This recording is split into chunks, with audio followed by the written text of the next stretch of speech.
ब्योमकेश, आओ बैठो। अजीत बाबू आइए बैठिए।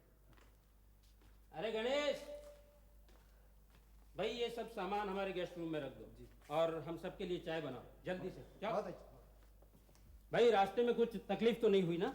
बड़े आराम से आए। बताओ क्या मामला है? अरे चाय तो आने दो, इतनी जल्दी क्या है भाई? दरअसल कलकत्ते में एक जरूरी काम है। ब्योमकेश आपके पुराने दोस्त हैं, इसलिए सब कुछ काम छोड़कर यहाँ आए हैं। अब जब आ ही गए हो तो कुछ दिन ठहरो। शहर में एक बहुत अच्छा सर्कस आया हुआ है, वो देखो। हाँ, ख्वाजा पीर की दरगाह है, रामेश्वर का मंदिर है, ये सब कुछ देखोगे नहीं क्या? है? अगर इतना कुछ देखने को है तो फिर बताओ ना जल्दी क्या मामला है। शुभस्य शीघ्रम। एक भूत ने परेशान कर रखा है यार। है? भूत? ये पुलिस ने भूतों की छानबीन करना कब से शुरू कर दिया? ये बात नहीं है। मामला कुछ यूं है कि करीबन 1 महीने पहले एक आदमी की उसी के घर में हत्या हो गई। अब हत्यारा तो पकड़ा नहीं गया, लेकिन उस आदमी की प्रेत आत्मा ने घर में आना जाना शुरू कर दिया। लो चाय आ गई।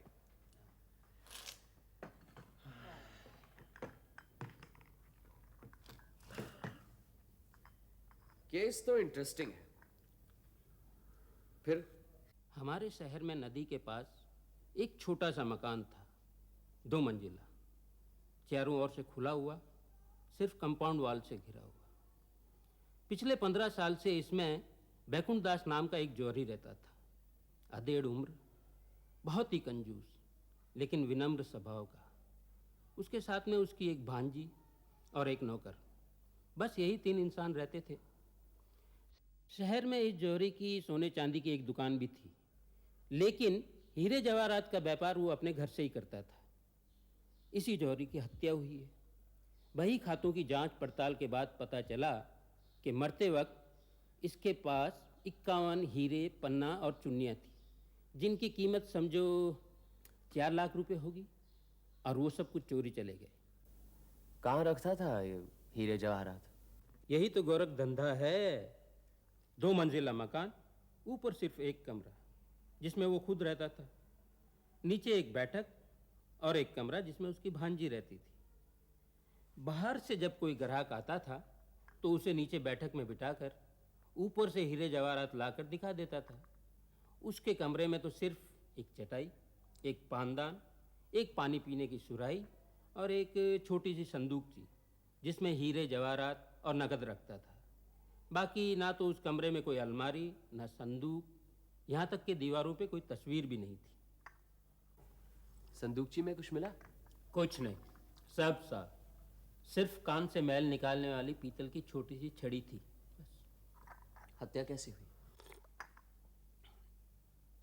रोजाना की तरह शाम को 8 बजे बैकुंठ दास दुकान से घर आया। खाना वाना खाकर रात को 9 बजे तक अपने कमरे में सोने चला गया।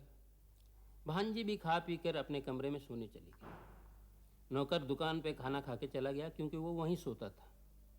फिर रात में क्या हुआ किसी को कुछ पता नहीं। सुबह जब बैकुंठ दास ने दरवाज़ा नहीं खोला तो पुलिस ने आकर दरवाज़ा तोड़ा। देखा कि अंदर बैकुंठ दास की लाश पड़ी है। जिस्म पर जख्म का कोई निशान नहीं। लगता था हत्यारे ने उसका गला घोंटकर उसकी जान ली और हीरे जवाहरात लेकर खिड़की से कूद गया। हीरे जवाहरात लेकर कोई बाजार में बेचने आया था? अभी तक तो नहीं। हमारे गुप्तचर चारों ओर फैले हुए हैं। और? बस और क्या, बैकुंठ दास जी के मरने के बाद उनकी भांजी बेचारी अकेली रह गई। रुपया पैसा भी नहीं था। वो तो यहाँ के पुराने वकील तारा शंकर जी ने उसे अपने पास रख लिया। वकील होकर भी अच्छे इंसान निकले। बैकुंठ दास जी के साथ उनके अच्छे ताल्लुकात थे। हर इतवार को वो शतरंज खेला करते थे। लड़की क्या विधवा थी? नहीं, विधवा तो नहीं, मगर कुछ ऐसा ही समझ लो। कम उम्र में शादी हो गई। शादी होते ही माँ बाप गुजर गए। पति भी बिल्कुल बदमाश निकला, आवारा, लोफर, नाटक ड्रामों में पार्ट करता था। फिर किसी सर्कस कंपनी में शामिल हो गया और पता नहीं कहाँ चला गया। तभी से उसके मामा बैकुंठ दास जी ने उसे अपने पास रख लिया, अपनी बच्ची समझकर। अरे आखिर उन्हें भी तो कोई देखभाल करने वाला चाहिए ना। लड़की की उम्र क्या है? यही कोई 23-24 साल। उसका चाल चलन? जहाँ तक मेरा ख्याल है अच्छा ही है। शक्ल भी बस ठीक ठाक है, रिश्तेदार वगैरह? नहीं के बराबर। बैकुंठ दास जी के मरने के बाद कुछ आए भी थे, मगर जब उन्होंने देखा कि रुपया पैसा कुछ नहीं है, सब चोर ले गए, तो वो भी चुपके से खिसक लिए। लेकिन आप तो कह रहे थे कि किसी भूत ने परेशान कर रखा है। इसमें भूत कहाँ है? बस यहीं से भूत की शुरुआत होती है। बैकुंठ दास जी के मरने के बाद उस घर में एक नया किराएदार आया। तब से भूत मंडराने लगा वहां। रोज रात को 15 फुट लंबी प्रेत आत्मा खिड़की से झांकती है, और उन्हें भी देखा है। औरों ने भी देखा है? हाँ, एक सज्जन है शारदा प्रसाद जी। अरे लीजिए, बड़ी लंबी उम्र है आपकी। आइए आइए आइए आइए, मैं आपका परिचय करा दूं। ये हैं व्योमकेश बख्शी, हमारे कलकत्ता के मित्र, जाने माने प्राइवेट जासूस। और ये उनके साथी अजीत बाबू। नमस्कार। और ये यहाँ के माननीय व्यक्ति श्री शारदा प्रसाद जी, और आप शैलेंद्र कुमार। बैठिए बैठिए ना। धन्यवाद। ये दोनों भूत के विशेषज्ञ हैं। हाँ, हमारे भूत के बारे में यही बताएंगे आपको। आप लोग बैकुंठ दास के बारे में बात कर रहे हैं? जी। बड़ी दुखद घटना है। जब तक गया में पिंडदान नहीं दिया जाएगा, उनकी आत्मा को शांति नहीं मिलेगी। आप क्या भूत प्रेत को मानते हैं? लगता है आप नहीं मानते हैं? हमारे शैलेंद्र जी भी नहीं मानते थे, कहते थे सब ढकोसला है। लेकिन अब कहिए ना शैलेंद्र जी। अब तो यूं समझिए कि पूरा भक्त हूं। सच कहता हूं बमकिस बाबू, पहले मैं आप ही की तरह था, भूत प्रेत को लेकर माथा पच्ची नहीं करता था। लेकिन जब से शारदा बाबू से परिचय हुआ, तब से इस मामले पर जितना बहस की, उतना ही यकीन होता गया कि भूत प्रेत के बगैर इस दुनिया में रहना नामुमकिन है। क्या पता, हमारे लिए तो मुमकिन है। हमें तो कभी भूत प्रेत की कमी महसूस नहीं हुई। खैर, वो सब कुछ जाने दीजिए। शारदा प्रसाद जी, आप हमारे वैकुंठ दास की प्रेत आत्मा की कहानी बताइए। हाँ, आप अभी भूत की कहानी सुनाइए। ये फजूल के बहस से क्या फायदा? तो फिर सुनिए। बैकुंठ दास जी के मरने के बाद 8-10 दिन तक के उनके मकान पर पुलिस का पहरा लगा रहा। इस बीच उनकी भांजी को ताराशंकर बाबू अपने घर ले आए। इन 8-10 दिनों में क्या कुछ हुआ, कुछ ठीक से पता नहीं, लेकिन 2 पुलिस कांस्टेबल उनके मकान पर रात भर पहरा दिया करते थे। पहरा खत्म होने के बाद एक किराएदार वहां रहने आ गया, कैलाश चंद्र मलिक। उनकी सेहत अच्छी नहीं रहती थी, इसलिए रिटायरमेंट के बाद वो अपनी सेहत अच्छी करने यहां आए थे। उन्होंने बिना जाने बूझे दरियाफ्त किए ये मकान किराए पे ले लिया था, और मकान मालिक ने भी उन्हें कुछ बताना जरूरी नहीं समझा। एक दिन कैलाश चंद्र जी उसी ऊपर वाले कमरे में, जहां पर बैकुंठ दास जी मारे गए थे, अकेले सो रहे थे। आने के दूसरे दिन ही रात को ठीक 9 बजे उनकी नजर खिड़की पर गई। उन्होंने देखा एक भयानक चेहरा अंदर झांक रहा है। वो चीख पड़े। नीचे से उनके नौकर चाकर ऊपर दौड़ कर आए, लेकिन वो भयानक चेहरा गायब हो चुका था। इसी तरह 3-4 रात वो भयानक चेहरा अंदर झांकता गायब हो जाता, झांकता गायब हो जाता, झांकता गायब हो जाता। सारे शहर में खलबली मच गई।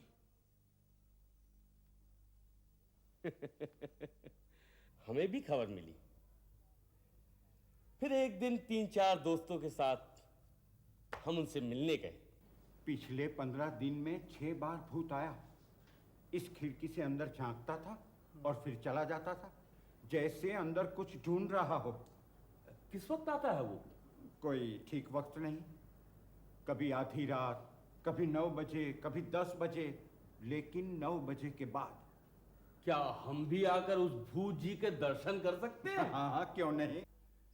3 दिन के इंतजार के बाद जो हमने देखा, उसके बाद कैलाश चंद्र जी की बातों पर हमें पूरा यकीन हो गया। आपने भूत देखा? जी देखा। बिल्कुल बैकुंठ दास जी की प्रेत आत्मा ही थी? वो तो मैं ठीक से नहीं कह सकता, लेकिन एक भयानक चेहरा था, किसी आदमी का था। कुछ लम्हों के लिए नजर आया, फिर गायब। किसी और ने देखा? हाँ, औरों ने देखा। शैलेंद्र बाबू, आप कुछ कहिए ना, कहते क्यों नहीं है? हाँ, मैंने भी देखा। याद है ना, उस दिन कैलाश चंद्र बेहोश हो गए थे। वो तो डॉक्टर बागची हमारे साथ थे, उन्होंने संभाल लिया, नहीं तो उस दिन एक और ट्रेजेडी हो जाती। इसका मतलब है कि बैकुंठ दास जी की प्रेत आत्मा उस घर की खिड़की में मंडरा रही है। इसके अलावा और क्या हो सकता है? अच्छा, इस मामले में बैकुंठ दास जी की भांजी क्या कहती है? वो बेचारी क्या कहेगी? कुछ नहीं। बैकुंठ दास जी की भांजी से मुलाकात करवा सकते हैं? हाँ हाँ, क्यों नहीं। क्यों ना पहले भूत के दर्शन किए जाए? हाँ हाँ, कर सकते हैं, पर आज ही रात को नजर आ जाएगा इसकी गारंटी नहीं है। लगातार 3-4 रात इंतजार करेंगे तो जरूर नजर आ जाएगा। ये ठीक रहेगा। आपके शहर आए हैं, एक नया तजुर्बा लेकर जाएंगे। चलिए, आज शाम को ही चलते हैं। हम आपको 6 बजे लेने आ जाएंगे। क्यों इंस्पेक्टर साहब, ठीक है ना? हाँ ठीक। पहले ताराशंकर बाबू से मिलेंगे, वहीं शीला रहती उससे मिलेंगे, फिर भूत। ठीक है। चलिए, फिर शाम को मुलाकात होगी। नमस्कार। नमस्कार।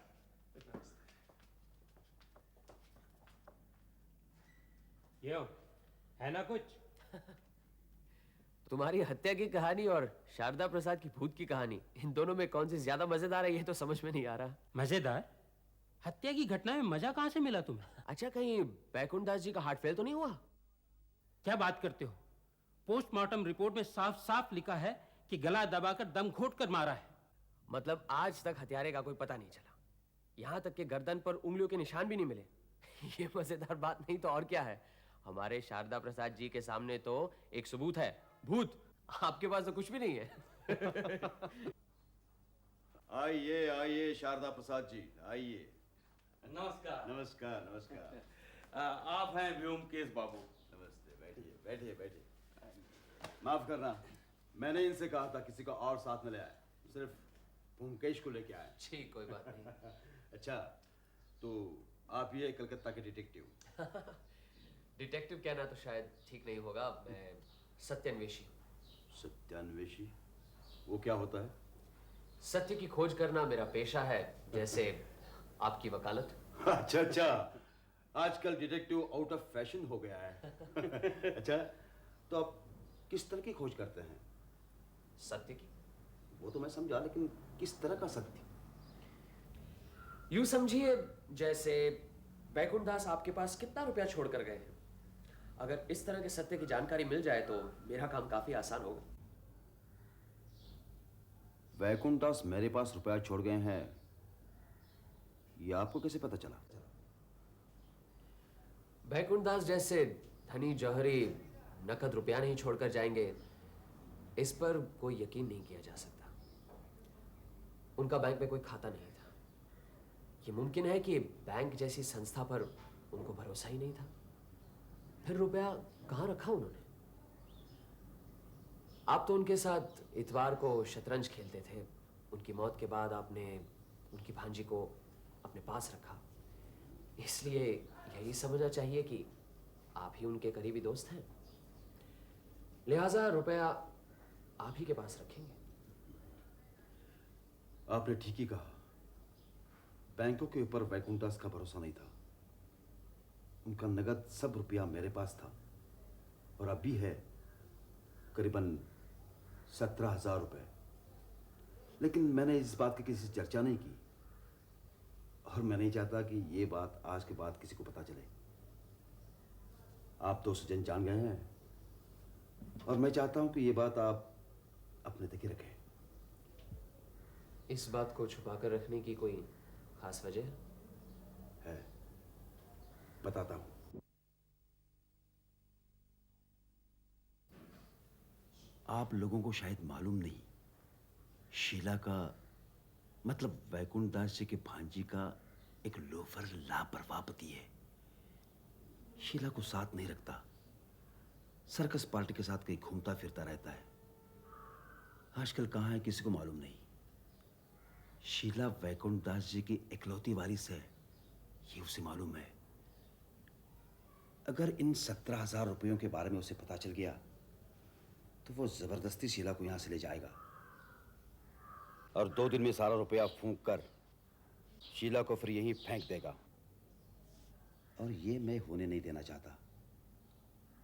हाँ, सारी जिंदगी शीला को यही रहना है। उसके लिए कुछ तो चाहिए। क्या मैं हमेशा जिंदा रहूंगा? आप ठीक ही कह रहे हैं। अच्छा, मैं शीला से मिल सकता हूँ? दरअसल उसी से मिलने यहाँ आया था। हाँ हाँ। शीला, ये तुमसे कुछ पूछना चाहते हैं। जाइए, पूछ लीजिए।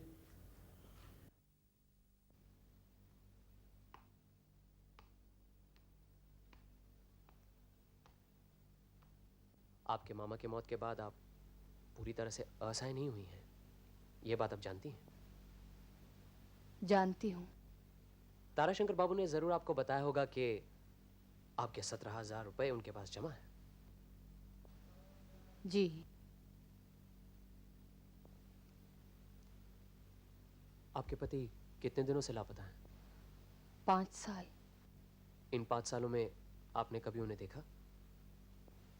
नहीं। कोई चिट्ठी भी नहीं मिली?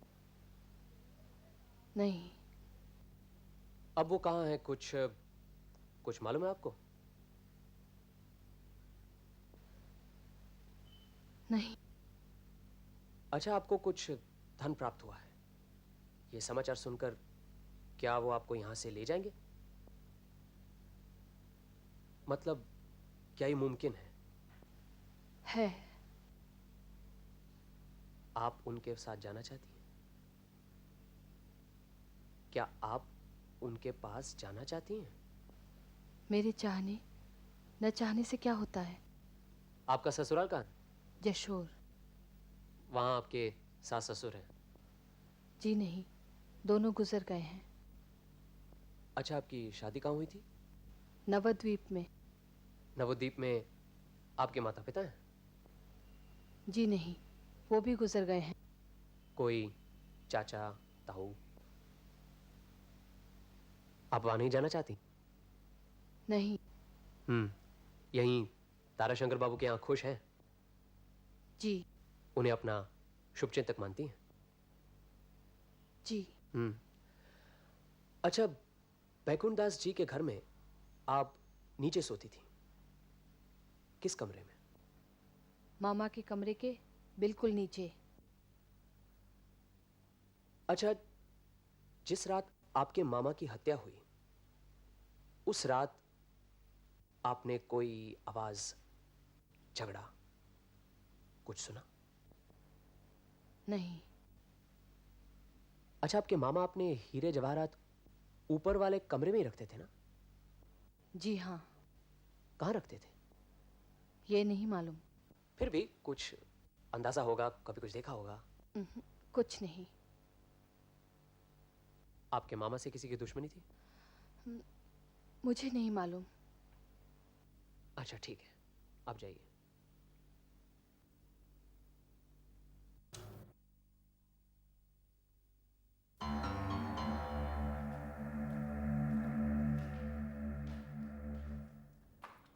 आइए आइए।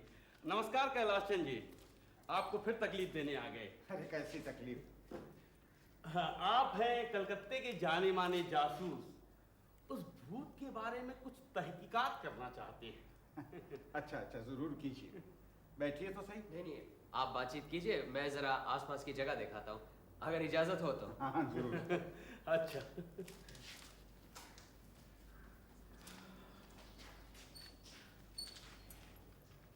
कैसे कैलाश चंद जी, फिर हुए उस भूत के दर्शन? मैं तो तंग आ चुका हूँ। तो फिर छोड़ क्यों नहीं देते इस घर को?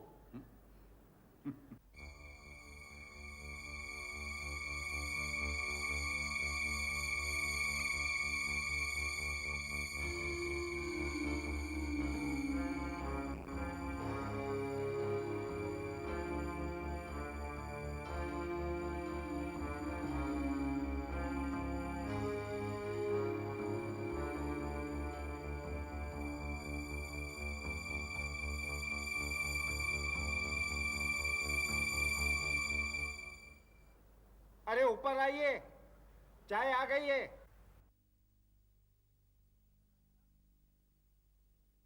कुछ पता चला? बस देख रहा हूं। ये खिड़की जमीन से करीब 15 फुट की ऊंचाई पर है। जी, अब आप अंदाजा लगाइए, जो इस खिड़की से झांकता है उसकी ऊंचाई क्या होगी? यही तो ताज्जुब की बात है। कैलाश बाबू, ये भूत की आए दिन की परेशानी जो आपको तंग कर रही है, आपको ऐसा नहीं लगता कि आपको ये घर छोड़ देना चाहिए? सब मुझको यही कहते हैं, ये घर छोड़ दो। लेकिन घर छोड़कर होगा क्या? मैं जहां भी जाऊंगा ये परेशानी मेरा पीछा करती रहेगी। आपका पीछा करेगी? आप क्या सोचते हैं किसी बैकुंठ की प्रेतात्मा यहां चक्कर काट रही है? नहीं, बिल्कुल नहीं। फिर क्या बात है? अरे लालटेन ले आ, अंधेरा होने वाला है।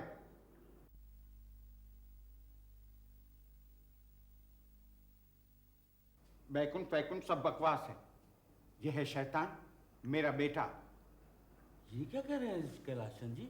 बिल्कुल ठीक कह रहा हूं। उसका एक पाखंडी गुरु है। एक दिन वो अपने गुरु को लेकर आया था मेरे पास। मैंने उसे जूते मारकर भगा दिया। अब दोनों मरघट पर जाकर कंकाल की खोपड़ी में शराब पीते हैं और मुझसे बदला लेने के मंसूबे बांधते हैं। मेरे पीछे शैतान छोड़ दिया है। लेकिन कैलाश कुलांगार संतान है। उसका मतलब क्या है मैं क्या नहीं समझता? मुझे दिल का दौरा पड़ चुका है। पिशाच को देखकर मेरा हार्ट फेल हो जाए, बस दोनों की बनाएगी। दोनों गुरु चले मेरी जायदाद को लेकर मजे से गुलछर्रे उड़ाएंगे और क्या। वो देखो।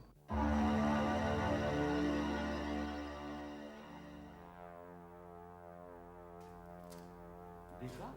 देख लिए। ये शैतान है, मुझे बिना मारे नहीं छोड़ेगा। ब्योमकेश बाबू, मेरे जाने का वक्त हो गया है। शैतान के हाथों से कभी कोई बचा है क्या? कैलाश बाबू, डर ही मनुष्य का सबसे बड़ा दुश्मन है, शैतान या प्रेत नहीं। मैं फिर कहता हूं, आप ये घर छोड़ दीजिए। मैं भी तो यही कह रहा हूं। मुझे पूरा यकीन है कि बैकुंठ दास की मृत्यु के बाद ये मकान भूतों का अड्डा बन गया है। भूत हो या शैतान, फिलहाल कैलाश बाबू का जो हाल है, किसी तरह का भी कोई झटका या डर इनके लिए अच्छा नहीं है। आपको ये घर छोड़ देना चाहिए।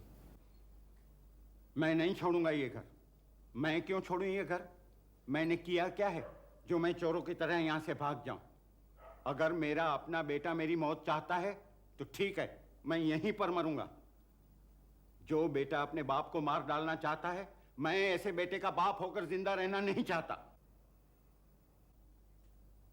अच्छा, आप इस खिड़की को बंद क्यों नहीं रखते?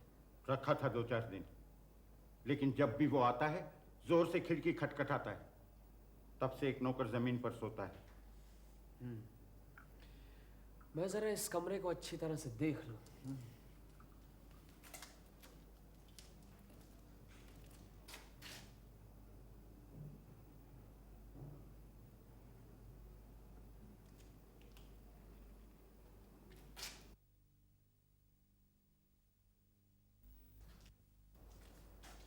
जरा वो चम्मच लीजिएगा।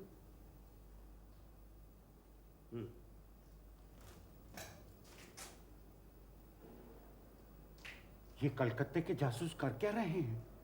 अरे करेंगे क्या? ये शहरी लोग शहर को ही जानते हैं। हमारे यहाँ क्या होता है इन्हें क्या मालूम?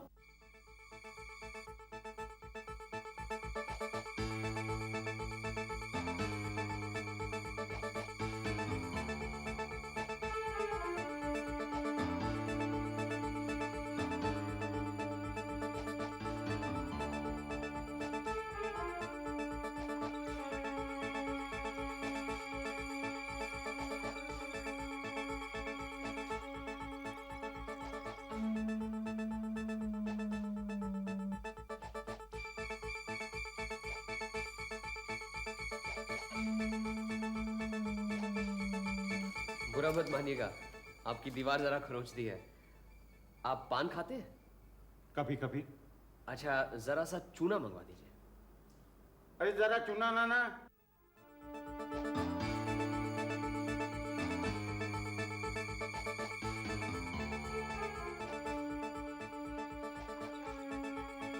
लेकिन ब्योमकेश बाबू को यहाँ आकर एक फायदा जरूर हुआ है। उन्होंने कल रात को जिंदगी में पहली बार भूत के दर्शन किए। सच? अरे पूछ लीजिए इनसे। हाँ, एक चेहरा देखा, लेकिन किसका था कुछ कह नहीं सकता। लेकिन था तो किसी इंसान का। हाँ, इंसान का ही था। देखा, मैं भी तो यही कहता हूं कि मैंने साफ साफ नहीं देखा था, लेकिन हलफ उठा के कह सकता हूं कि चेहरा किसी इंसान का था, जानवर का नहीं। अरे भाई, प्रेतात्मा का चेहरा और उसका मकसद साफ साफ क्या है, ये हम जीवित लोग कैसे समझ सकते हैं?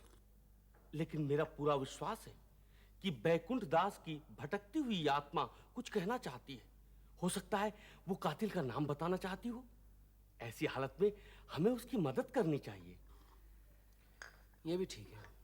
उसकी मदद के लिए हमें चाहिए कि कैलाश बाबू को कह दे कि वो मकान छोड़ दे। इसमें उनकी भी भलाई है और भूत की भी। ये बिल्कुल ठीक कहा आपने। लेकिन वो तो समझे बैठे हुए हैं कि वो भूत उन्हीं की लड़के का छोड़ा हुआ कोई शैतान है। क्या? हाँ। ये सब मैं बाद में समझा दूंगा। फिलहाल यही ठीक रहा कि कैलाश बाबू को समझा बुझा कर जितनी जल्दी हो सके कहीं और जाने को कहा जाए। ये देखो हीरा, आज दिन में इतने लोग थे इसलिए मैंने सब कुछ कहना मुनासिब नहीं समझा। मुझे लगता है हत्यारे का पता लग जाएगा। ये हीरा तुम्हें मिला कहाँ? ये हीरा मुझे बैकुंठ दास के कमरे की दीवार में चिना हुआ मिला। मैंने गौर करके देखा कि दीवार में जगह जगह पर चूना लगा हुआ था। तब मुझे यकीन हो गया कि अगर दीवार को कुरेद कर देखा जाए तो उसमें जरूर हीरे के टुकड़े मिलेंगे। मतलब ये कि बैकुंठ दास की हत्या इन्हीं हीरो की वजह से हुई है और हत्यारा अब खाली मकान तलाश करके हीरे बरामद करना चाहता है।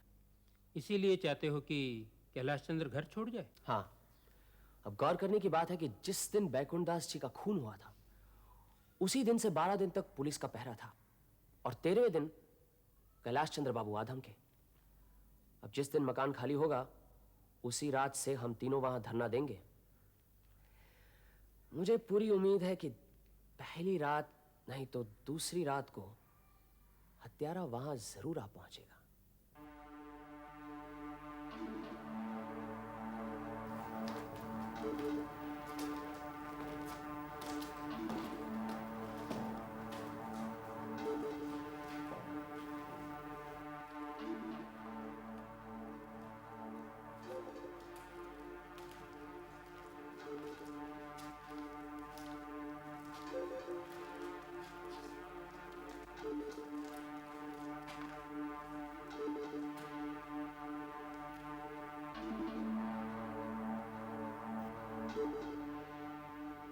चलो यहीं कहीं जमीन पर बैठ जाते हैं। पता नहीं कितनी देर तक इंतजार करना पड़ेगा। 5 बजे तक तो रुकना ही पड़ेगा। अजीत, हाँ? जैसे ही मैं टॉर्च जलाऊं तुम खिड़की के पास चले जाना और शशांक तुम पुलिस का काम करोगे। मतलब कि भूत को पकड़े रखना है। फिर मैं तो याद है एक बार ऐसे ही हम रेत के दलदल के पास वाले कमरे में बैठे थे। याद है, लेकिन अभी कोई बातचीत नहीं, कोई हिलेगा भी नहीं, समझे?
शैलेंद्र बाबू, भागने की कोशिश मत कीजिए, आपको तकलीफ होगी। नीचे हमारे सिपाही तैनात हैं। जमादार साहब, ऊपर आइए।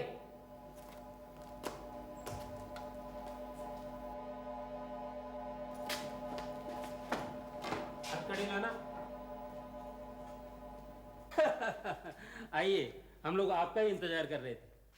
आपने तो कमाल कर दिया ब्योमकेश बाबू। मैं बिना वजह अपने लड़के पर शक कर रहा था। इतने दिनों से शैलेंद्र बाबू को पहचानता हूं, लेकिन कभी कुछ पता नहीं लगा कितना बड़ा शैतान निकला। ऊपर से हमें ही कहता है कि उसने भूत देखा था, ताकि कोई उस पर शक न कर सके कि वो साला खुद ही भूत है। क्या उल्लू बनाया हमें। लेकिन आपको कैसे पता चला? सारे शहर में यही चर्चा हो रही है। हाँ, बैठिए, अभी बताता हूँ। हाँ हाँ, आइए ना, बैठिए बैठिए, आप लोग भी बैठिए बैठिए। शारदा बाबू, आप बुरा न माने, लेकिन जब आपने भूत और प्रेत आत्मा की बात छेड़ी थी तब मुझे यकीन नहीं हुआ, क्योंकि भूत के अस्तित्व पर मुझे कतई यकीन नहीं है। जो भूत शारदा बाबू ने देखा, कैलाश बाबू ने देखा, वो असल में भूत नहीं बल्कि जीता जागता इंसान था। शुरू से मेरी यही आस्था रही थी। अब सवाल ये उठता है कि ये शख्स जो भूत बनकर बैठा है, ये कौन है और भूत क्यों बनकर बैठा है? लोगों को भूत बनकर क्यों डरा रहा है? इसका एक ही जवाब निकलता है कि वो भूत बनकर मकान में रहने वालों को भगाना चाहता है। अब सवाल ये उठता है कि वो उन्हें क्यों भगाना चाहता था, उसका मकसद क्या था? बैकुंठ दास जी की मौत के बाद उनके कीमती हीरे जवाहरात नहीं मिले। पुलिस का कहना है कि जिस लकड़ी के बक्से में उनके रुपए थे, उसी में उनके हीरे जवाहरात भी थे और हत्यारा उस बक्से को उठाकर ले गया। अब ये बात कुछ जमी नहीं। बैकुंठ दास जी का चरित्र जैसा था, कंजूस, हमेशा चौकस, ऐसा नहीं जान पड़ता कि वो एक मामूली से बक्से के अंदर अपने कीमती हीरे जवाहरात रखते, लेकिन थे उसी कमरे में। कहां रखे थे? हत्यारे को पता था कि बैकुंठ दास जी के कमरे में कीमती लाखों के हीरे जवाहरात छुपे हैं, इसीलिए उसने उनकी हत्या की। हत्या के बाद लकड़ी का बक्सा खोला, सिर्फ कुछ रुपए मिले, हीरे जवाहरात तो कहीं मिले नहीं। इन्हीं हीरों को हासिल करने के लिए भूत बनकर उसने कैलाश बाबू को डराना शुरू किया, ताकि वो मकान छोड़कर चले जाएं और वो आराम से बैठकर हीरे ढूंढे। यही मौका हमने उसे दिया और उसी से वो पकड़ा गया। अब सवाल ये उठता है कि ये भूत या चोर, हत्यारा, उसने ऐसा क्यों किया? उसका मकसद क्या था? आपको यह जानकर ताज्जुब होगा कि यही शैलेंद्र बैकुंठ दास जी की भांजी शीला का पति है और शीला को शुरू से ही अपने मामा के हत्यारे का पता था। मैं शैलेंद्र को हवालात में मिला। मैं करीब 3 हफ्ते पहले इस शहर में सर्कस कंपनी के साथ आया। सर्कस के पहले दिन ही मैंने देखा कि मेरी पत्नी शीला अपने मामा के साथ सर्कस देखने आई है। मुझे दिन में कोई खास काम नहीं रहता, इसलिए मैं शीला के मामा के बारे में जानकारी हासिल की तो पता चला कि शीला का मामा एक बहुत बड़ा पैसे वाला जौहरी है। एक दिन मैं शीला के मामा का घर का पता लगाते लगाते शीला से जाकर मिला। बोलो, अब मुझे छोड़कर नहीं जाओगे? नहीं जाऊंगा शीला। दरअसल मैं सर्कस के काम से तंग आ गया। मैं चाहता हूं कलकत्ते में जाकर रहूं, कोई काम धंधा शुरू करूं, लेकिन मजबूरी ये है कि हमारे पास रुपए नहीं। हमें रुपया नहीं चाहिए, बस तुम मुझे यहाँ से ले चलो। तुम्हारे मामा के पास तो रुपए, हीरे जवाहरात सब है। वो तुम्हें कुछ नहीं देंगे। 5 साल से तुम नहीं आए और आज उन्हें देने की जरूरत नहीं है, मैं खुद ले लूंगा। और सुनो, मैं कल रात आऊंगा। रात में तुम्हारे घर में कोई नहीं रहता, तुम दरवाजा खोल देना, मैं ऊपर से हीरे, रुपए, जवाहरात सभी ले लूंगा। उसके बाद हम दोनों यहाँ से भाग चलेंगे। नहीं। अगर तुम मेरे साथ आना चाहती हो तो बस यही एक रास्ता है, मैं कल रात जरूर आऊंगा। दूसरी रात शीला ने दरवाजा खोल दिया और मैं ऊपर गया।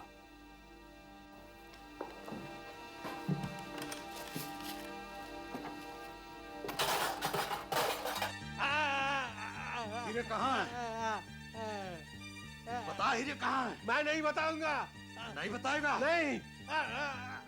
नहीं बता, नहीं तो यही मार डालूंगा।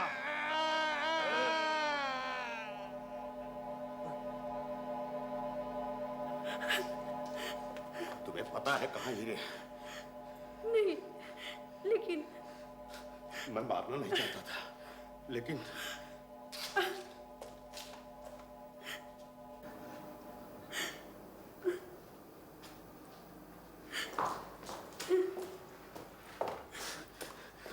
मैं ये खिड़की तोड़ करके नीचे भाग जाऊंगा।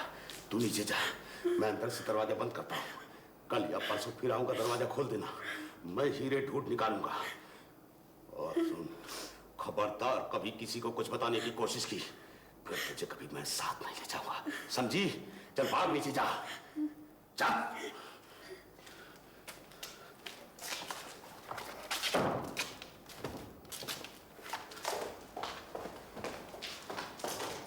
फिर रात को सर्कस के बाद कई बार शैलेंद्र उस मकान में गया। कभी 9 बजे, 10 बजे, 12 बजे या 2 या 3 बजे। सर्कस में लंबे लंबे बांस के डंडों के बीच करीब 8 या 10 फुट की ऊंचाई पर एक तख्ता लगाकर उस पर चढ़कर चलने की प्रैक्टिस दी जाती है। शैलेंद्र इसमें माहिर था। इसी लंबे बांस के सहारे चलकर वह खिड़की तक आता था, डराने के लिए अंदर झांकता। कभी जरूरत पड़े तो तेजी से भाग जाता था। अब डराने के साथ साथ वो ये भी पता लगाना चाहता था कि हीरे कहां छुपा कर रखे। वैकुंठदास जी ने हीरे छुपाने की जगह अजीब सी सोची थी। दीवारों को खरोच कर उसके अंदर हीरे रखे गए थे। उस पर पान का चूना लगाकर उस जगह को छुपा देते थे। ऐसे करीब 50 या 60 सुराख मिले थे मुझे, जहां हीरे हिफाजत से रखे गए थे। मुझे लगता है कि शैलेंद्र को आखिर इस जगह का पता चल गया था। असल में दुख भरी दास्तां तो बेचारी शीला की है। 5 साल के बाद पति से मिली, अपने प्यार की वजह से जो कुछ भी हुआ चुपचाप झेलती गई। मामा के मौत के बाद ताराशंकर जी के यहाँ रहने लगी। वहां पर शैलेंद्र ने उससे मिलने की बहुत कोशिश की, लेकिन उसने बात करने से साफ इनकार कर दिया। बहुत बहुत धन्यवाद ब्योमकेश, तुमने हमें शारदा बाबू के भूतों से बचा लिया, वरना थोड़े दिनों में मैं भी भूतों पर यकीन करने वाला था। क्यों शारदा बाबू, अब आपकी क्या राय है? संस्कृत में एक कहावत है, मौक्तिकम न गजे गजे। इसका अर्थ यह होता है कि एक हाथी के सर पर अगर गजमुक्ता नहीं है, इसका मतलब ये तो नहीं कि गजमुक्ता होता ही नहीं है। हाथी के सर पर क्या है ये तो कभी तलाश नहीं किया, लेकिन आपके सर में क्या है ये तो हम सब जानते हैं।